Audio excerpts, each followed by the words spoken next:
टिक news. इन दिनों भारत जोड़ो यात्रा को लेकर सबसे ज्यादा सक्रिय बिहार के वो युवा नेता जो कि केंद्र सरकार पर सबसे ज्यादा हमलावर रहते हैं।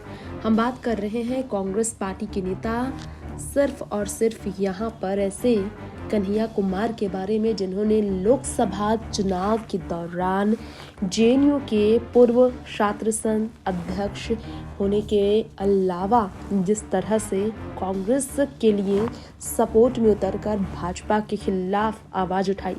बेगूसराय लोकसभा सीट से सीपी उम्मीदवार के तौर पर उन्होंने 2019 में पर्चा भरा था और केंद्रीय मंत्री गिरिराज सिंह अगर बात की जाए और तनवीर हसन राजद के, उन सब का कड़ा मुकाबला वो करते नजर आए। कन्हैया कुमार एक ऐसे युवा नेता हैं जो कि कांग्रेस में सबसे ज्यादा लोकप्रिय नेता इन दिनों बने हुए हैं। कांग्रेस पार्टी के लिए राहुल गांधी के बाद सबसे ज्यादा लोकप्रियता बटोरने वाले नेता कन्हैया हैं। कन्हैया की डिमांड भारत जोड़ो यात्रा के बाद से और तेजी से बढ़ गई है। ऐसे में भारत जोड़ो यात्रा के दौरान इस उम्र में भी राहुल गांधी से शादी करने की देखा जाए तो उम्मीदें की जाती हैं उनके प्रशंसकों द्वारा। ऐसे में सवाल ये है कि कन्हैया कुमार क्या सोच रखते हैं शादी को लेकर। राहुल गांधी की तरह हर बोल में केंद्र पर निशाना साधने वाले, महंगाई, बेरोजगारी और गरीबी को लेकर बात करने वाले कन्हैया क्या राहुल गांधी के नक्शे कदम चलेंगे? शादी को लेकर उनकी राय कैसी है? एक सवाल एक बड़े वरिष्ठ पत्रकार ने उनसे पूछा था। जेएनयू में पीएचडी करने गए तब गांव के लोगों का इस पर बहुत रिएक्शन अलग आया था और जेएनयू के बारे में गांव के लोगों को पता नहीं था। उस वक्त कन्हैया ने कहा, कब तक पढ़ोगे, कब तक कमाना चाहिए, लोग यही पूछते थे। कन्हैया की मां ने बताया था कि कन्हैया को कमाने के लिए क्यों नहीं बोलते आप लोग। उनकी मां ने कहा था कि लोग उनसे ये सब कहते थे। इस दौरान घर की माली हालत को लेकर भी कन्हैया ने दर्द बयां किया। पढ़ाई के साथ साथ काम करना पड़ता था, कन्हैया बताते थे। स्कूल में थे तो घर घर जाकर पोलियो ड्रॉप भी वो पिलाते थे, 50 रुपए उन्हें मिलता था।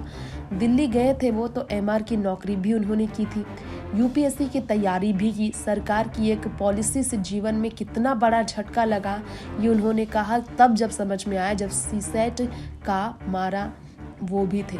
ऐसे में आपको बता दें कि कन्हैया कुमार ने तरह तरह की बातें की। इस बीच उन्होंने अपनी शादी को लेकर भी अपनी बातें रखी। जब कन्हैया से पूछा गया शादी को लेकर तो उन्होंने क्या जवाब दिया था ये हम आपको ज़रूर बताना चाहेंगे। जी हाँ, शादी को लेकर कन्हैया कुमार ने अपनी बातें रखी थी। हर मुद्दे को लेकर उन्होंने रखा था, लेकिन उस वक्त विचार कन्हैया के शादी को लेकर ने थे। जीवन में बहुत कुछ करना है ये उन्होंने कहा था। जी हाँ, और कन्हैया कुमार ने कई और बातें साझा भी की थी। मीडिया के सामने आकर कन्हैया कुमार ने ये बताया था कि वो फिलहाल शादी को लेकर तैयार नहीं। शादी से पहले उनके ऊपर कई जिम्मेदारियां और भी थी। कन्हैया कुमार अपने शादी को लेकर अब बातचीत भी करना फिलहाल नहीं पसंद करते। कन्हैया कुमार की बात की जाए तो कन्हैया ने एक बार जरूर कहा था, भारत माता, जी हाँ, अपनी माँ पत्नी का शादी को लेकर उन्होंने एक स्टेटमेंट ज़रूर दिया था कि मौका मिलने पर वो जो है सो अपनी पत्नी का नाम भारत माता की जय देंगे। इस तरह के विवाद हुए थे जब उन्होंने इस तरह के विवादित टिप्पणी भी की थी। लेकिन शादी को लेकर कन्हैया कुमार बहुत ही ज़्यादा सीरियस होकर कभी बातचीत करते नज़र नहीं आते।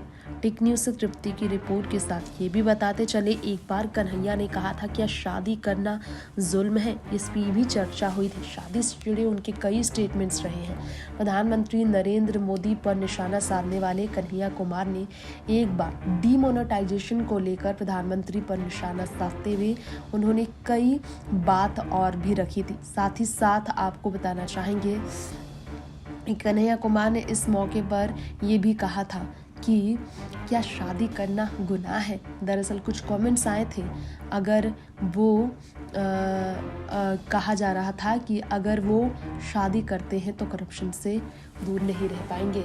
जो शादीशुदा नहीं है वही करप्शन में पूरी तरह से नहीं है। इस तरह के इल्ज़ामों पर उन्होंने ये सब स्टेटमेंट्स दिए थे। टिक न्यूज़ से तृप्ति की रिपोर्ट।